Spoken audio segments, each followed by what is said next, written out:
All right, Sally, how are you? Great. How are you, Jonathan? Welcome to the first Coin School of Fish live cast. I'm the Uh, first. I'm the first to appear on School of Fish. Under the naming convention of School of Fish, but as we said before, we've been doing these conversations, every day for a long time, and now we're pushing some of them to the public. But Sally, it would be great for my audience and friends to kind of get a sense on who you are and a little bit about what you're up to today, or even historically what worlds you come from. Okay, I'll try to make this succinct because, I've had a few careers, Jonathan. My first career was in the entertainment industry. I worked for Showtime, the cable network, for 20 years. I had seven positions during the course of those 20 years. And when I left Showtime, I was running the home entertainment division. And when I left, after I left there, what I realized was I did not want to stay in the TV and film business. So, happily for me, due to a number of different things that transpired, I ended up at a company called Spa Finder. And Spa Finder was the world's largest marketing company for spa and wellness. And that was very fortuitous for me because I absolutely loved spas and I loved travel. And so I ended up there first as chief marketing officer, and then I became chief operating officer of the company. And that was my second career. During my time there, we founded something called the Global Wellness Summit, and I moved from Spa Finder in my 10th year, actually, to run the Global Wellness Summit. So, and then after that, in 2014, I started what I guess I would call my third career, which is and what I'm currently doing. And I'm now an entrepreneur after 30 years of working for two companies. And as you know, I spend a lot of my time in the wellness travel space and working with a number of different kinds of companies, both in travel and also wellness goods and services. And I feel like when we first met, obviously I had the family connection to the travel industry.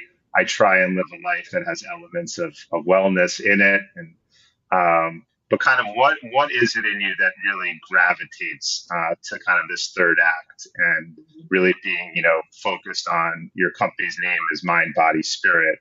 What is it about that kind of world that really resonates with you? Well, a lot really resonates with me. What I realized during my 30-year corporate career, I realized a few things. When my mother took me to Canyon Ranch, which was a very pivotal thing that happened for me in my life, she actually took me to Canyon Ranch 9 times before she died. And one of the things that started to occur to me was sort of the mind body connection. I became aware of uh, the fact that our minds and our bodies are, when we're functioning at our best, really should be connected and can be connected. So I became aware of that. And then I began on what I sort of now call my journey from my head to my heart. Now, this is not necessarily something that I could have easily identified when I was right in the thick of it. But during my time at Spa Finder and as time went on, I began to realize that I was spending so much of my life in my head. I had a very responsible position, both at Spa Finder at Showtime, and I found that I was really yearning to live more from my heart, which there's quite a lot of synchronicity with that because today happens to be Valentine's Day. So, and I think of what I think of when I think of Valentine's Day is I think of the idea of the heart and love and coming at things from a place of love. But I lived a lot in my head and very responsible and all of that. So as I came to realize that I was ready to start my own business, one of the things that I realized was that I had an opportunity in my own business to really come from a place in my heart. So I'm not sure if that answers your question, but it was really a synthesis of the mind, of the body, and then, of course, the spirit to me represents everything surrounding your mind and your body, however one chooses to interpret that. Got So, it. And yeah. the one word there that you see in business, you see it in the travel hospitality industry is the term wellness. Mhm. And wellness to you obviously means probably multiple things, but if you were breaking down the definition of wellness, kind of how do you frame it when explaining it to others these days? Well, 2022 definition of wellness. well, first of all, the very first and most important thing, is that wellness is not one size fits all. So what's wellness for Jonathan Fishman and wellness for Sallie Fraenkel and wellness for, you know, fill in the blank, whatever other person you want to bring into the mix, it's deeply personal. So there are elements that map to wellness. Sort of, there are the physical aspects of wellness, there are the mental aspects of wellness, the emotional aspects of wellness, the spiritual aspects. But really, it is a to me an integration, true integration of mind, body, spirit, which is probably why I chose the name of my company, and I was very fortunate to get that name, because it really is an integration of all of these parts. So when I think of wellness, Jonathan, Yeah. I tend to talk about it. There's so many elements, but I tend to talk about it in sort of a circle, a wheel, if you will, that incorporates lots of things. But I think of six things in particular. Like I said, I think of the physical side, the movement and fitness and movement, but it doesn't have to be about being fit, or it can be about moving. I think about the food element of wellness, and what that can be everything from, being a vegan to eating grass-fed meat to just balancing what you eat and being aware. Hmm. I think of spa when I think of wellness, because that's sort of, for me, when I think of spa, I think of the various modalities that map to that. And that can be acupuncture, massage, all different kinds, energy healing, aesthetics, getting a facial, getting a manicure. Um, I think those are three. I also think of access to nature, whatever that may be, whether it's walking outside if you live in New York City and going to a green space somewhere. It can be looking at a tree in the streets of Manhattan or Brooklyn. It can be if you live in a more suburban or rural area, just walking outside of your house into just on the street, in the park, hiking in the mountains, whatever. That's number four. The fifth Yeah. part is the spirit. I'm trying to keep track. Yeah, that's a good memory. We're testing your Um, memory here. So, exactly. Is the spiritual pursuits. That can be everything. That could be yoga, qigong, tai chi. That could be meditation, mindfulness. That could be, like for me, taking a bath in Epsom salts and just having quiet and peace for a certain amount of time. And then the sixth part that I think of when I think about wellness is sleep, because I think sleep is very critically important to one's well-being. So that's sort of my personal view, but I know yeah. many other definitions, and but that's how Yeah. I tend to see wellness. No, and I think that's great perspective. Obviously, you bring decades of experience to the subject matter, so it's interesting. Decades, that What do sounds you what? a lot. No, and as a marketing person, as you know, I come from the real estate world where for Mhm. many years you saw the acceleration of the term luxury rentals, Yeah, right? And that could luxury rentals could mean a lot of different things in a lot of different cities to a lot of different properties. sure. What are kind of some of those buzzwords that you feel like maybe are a little bit overused and uh, and not that clear to the end user in the health and wellness sector?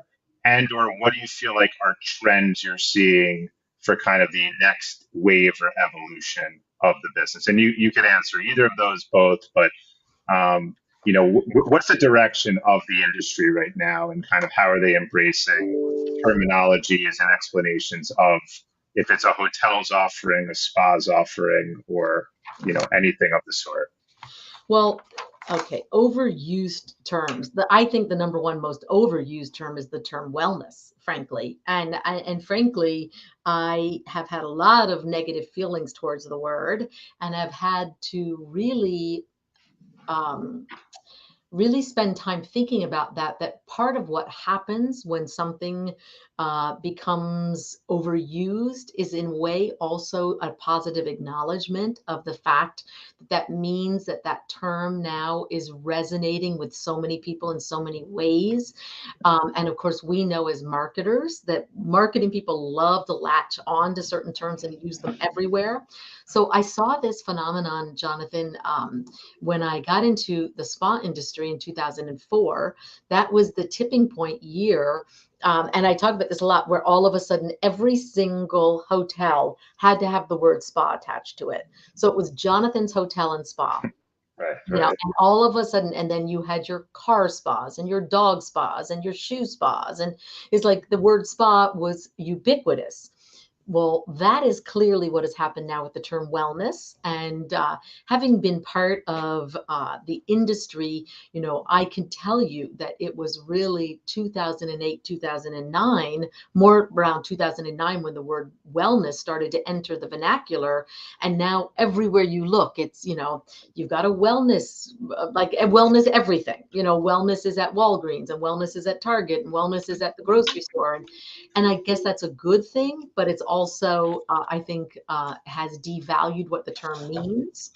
yep, Um, so, but other buzzy yeah, kind of words, I think we saw during COVID in the last couple of years that the term immune boosting became sort of everywhere. Everybody wanted to boost their immune system, where in right, fact, you know, boosting your immune system isn't actually necessarily all that healthy, but supporting your immune system, you know, is a more accurate probably term for what we really want to achieve, you know. right. Um, And I think everyone's chasing, at least in the marketing that's coming towards me, is things around energy and mental acuity. And obviously, if you're experiencing quote unquote wellness, right, offsite, not in your own home or in your own home, those seem to be pretty popular amongst, a large audience in society these days. yeah. Well, and there's so many reasons for that because we're really losing our ability to focus. So losing your ability to focus requires more mental acuity. So, you know, and again, all of this is being mapped to wellness because, quite frankly, when you look at what wellness is, it's, you know, from a holistic perspective, it can incorporate Yeah, almost everything. yeah, Your financial wellness, your sexual wellness, your, you know, you fill in the blank. I mean, you think your mental wellness, of course, you fill in the blank. There's almost so many things mapped to yeah. wellness.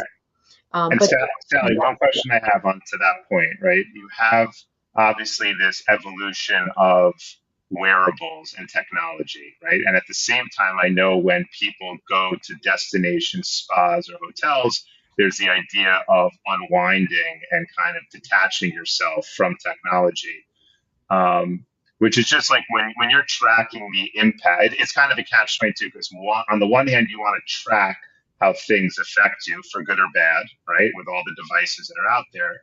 But on the other hand, you may want to go to not be connected. And so it's something I haven't seen yet, but just kind of from this conversation, how are how's the hospitality sector kind of embracing wearables and technology and the impact, hopefully positively, of experiencing, um, whatever they're offering.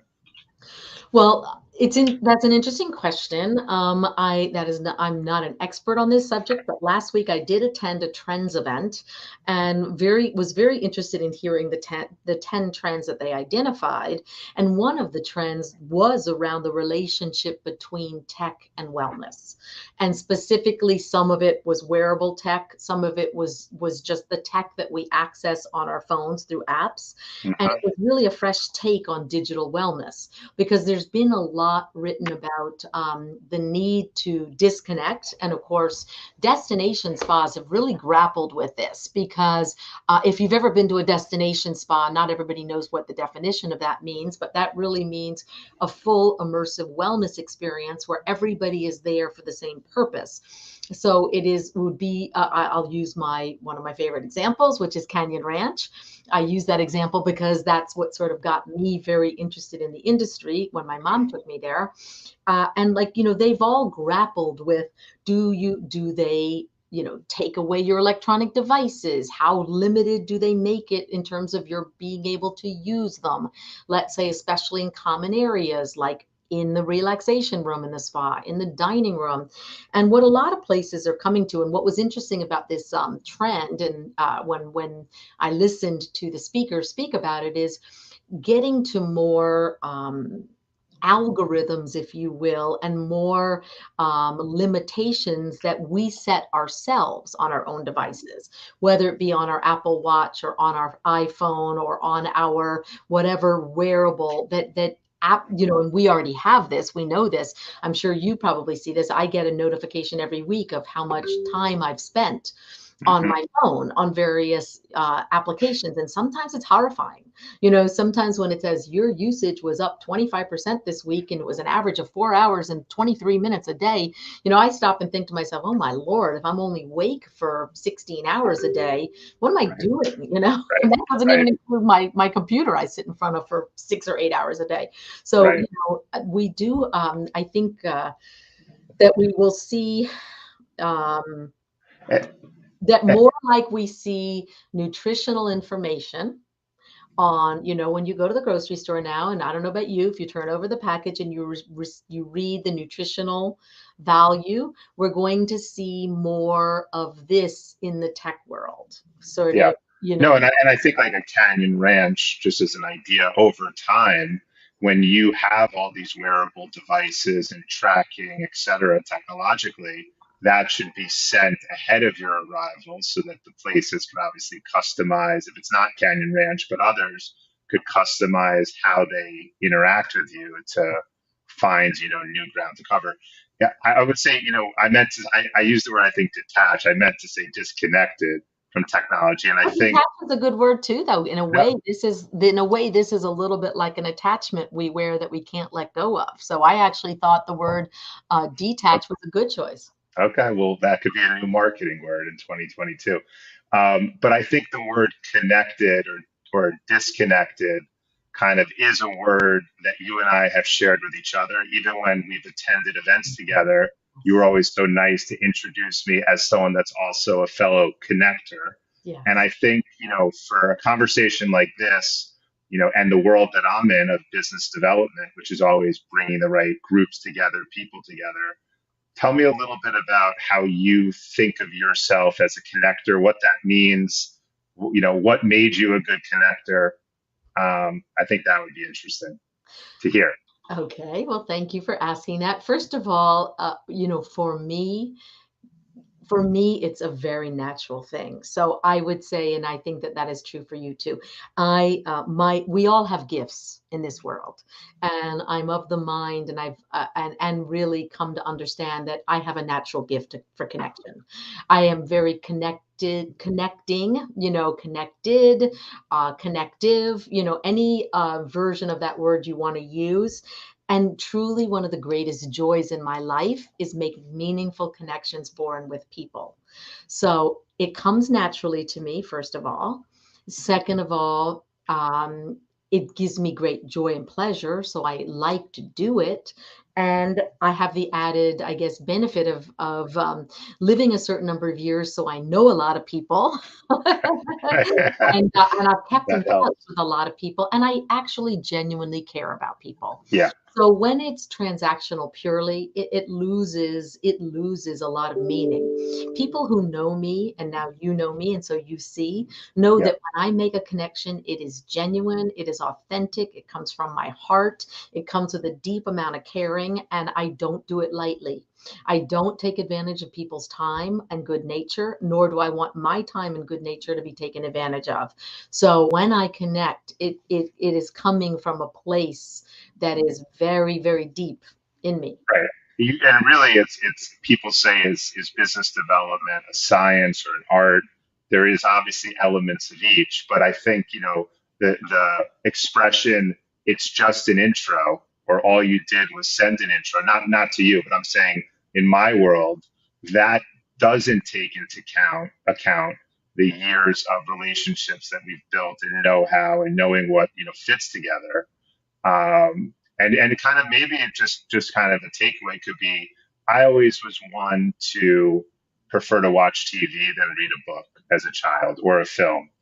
And I do think that being aware, and particularly visually aware, obviously you have to understand people and be able to listen to them, kind of for me goes hand in hand with Mhm. being able to connect two Mhm. parties or two people. It's interesting that you would connect it to TV. That's such a, interesting different take. And the thing I will say to you, Jonathan, is if anyone's ever said to me it's just an intro, that would be someone that I would never make an intro for. Right, right, Because right. anyone who doesn't understand and value connection, that's it in a nutshell. They don't understand it, they don't value it. So what is at the heart of this? Yeah, And I want to say, and I know you did not ask me to say this, but I want to acknowledge that, when you talked about it being both an art and a science, when you shared with me, I don't know what tool you use, so I can't remember the name of it, but you shared with me some insight into how you track connections because that's what you do. And I was astonished and so impressed with the level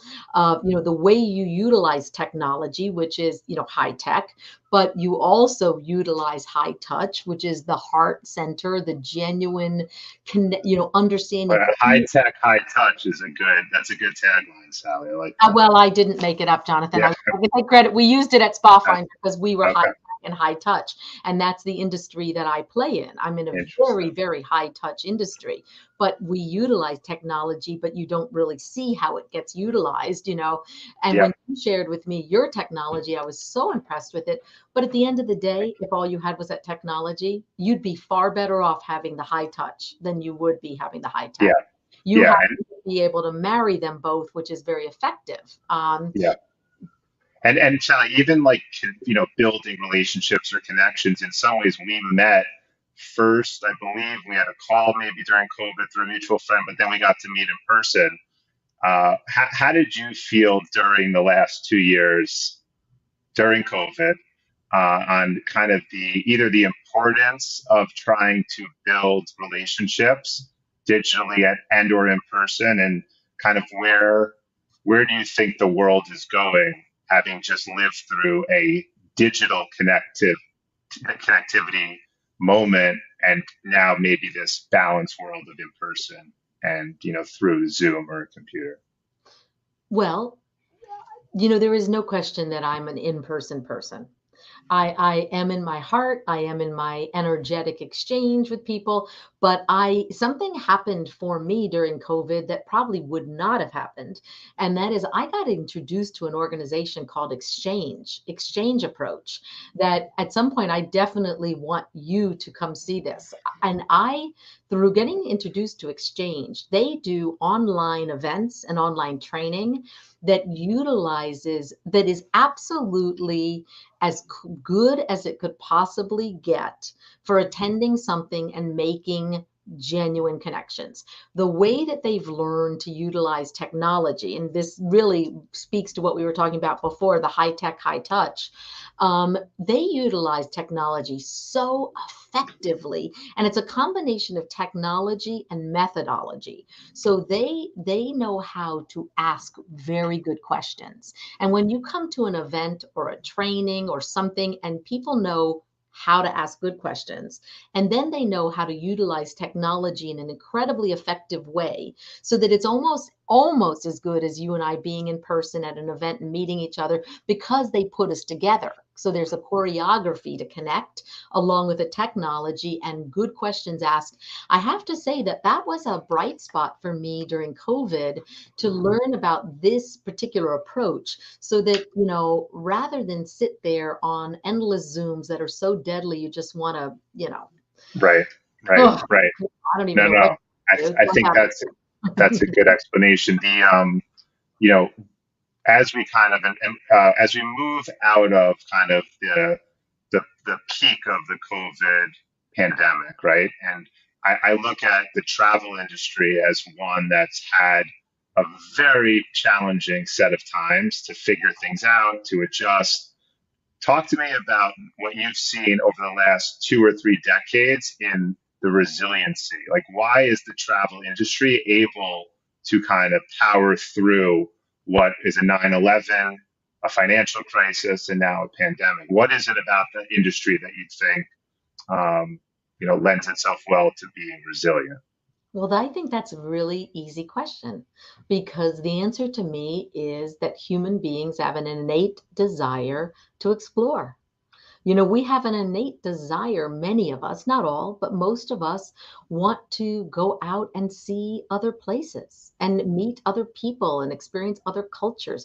I mean, and that is old as humankind, Jonathan, because humankind, I mean, I'm not an expert on cavemen, but I can pretty much tell you that cavemen and cave women eventually ultimately left their own caves, whether it was to go find food or go find other humans or other, they wanted to explore. And so it's the same thing with human beings, whether we want to go out and, experience new foods or new scenery or see new animals or see new humans or, we want to go out there and see what's out there. So that's what fuels travel. You Got know, it. travel is resilient because we are resilient.